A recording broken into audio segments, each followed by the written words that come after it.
L'ambiance est studieuse ce lundi 10 juin dans le bus qui conduit les 12 prétendants au titre de champion du monde des drivers en Normandie.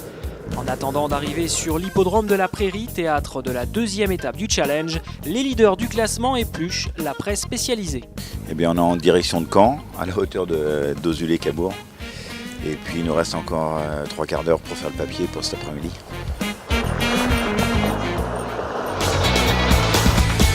Avec Vénus qui lutte toujours avec Vaccaria Trelon et Vénus prend l'avantage maintenant avec Yoann Bourgeois. Vaccaria Trelon. À quelques dizaines de minutes du départ de l'étape caennaise, les drivers écoutent les dernières recommandations des entraîneurs français qui n'hésitent pas à faire appel aux officiels pour bien se faire comprendre. Il va jusque dans le tournant, et il revient, il laisse aller 100 mètres. 500 mètres. 100 mètres. 100 mètres. You're going to go to the turn and you're going to let the horse go for 100 meters.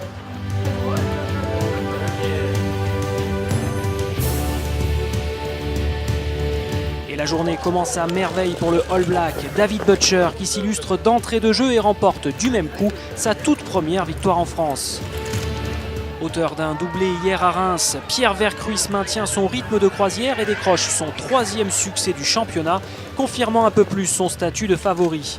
La France peut se prendre à rêver d'un premier sacre dans cette compétition. Mais la star de la journée n'est autre que le Finlandais Mika Force. Celui qui fut débourreur en Normandie à la fin des années 90 réalise un joli coup de 2 et fait un bond en avant au classement général. C'est vraiment génial, même si je dois admettre que je drivais de bons chevaux. Mika Force remonte à la 4e place d'un challenge toujours dominé par Pierre Vercruys. Le représentant tricolore compte désormais 40 points d'avance sur Björn Goop.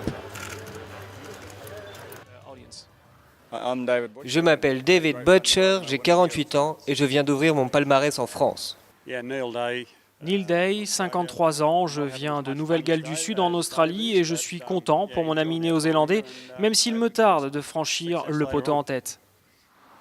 Avec Neil, on a parcouru plus de 17 000 km pour participer à ces championnats du monde. Et j'espère bien que l'un d'entre nous terminera sur le podium.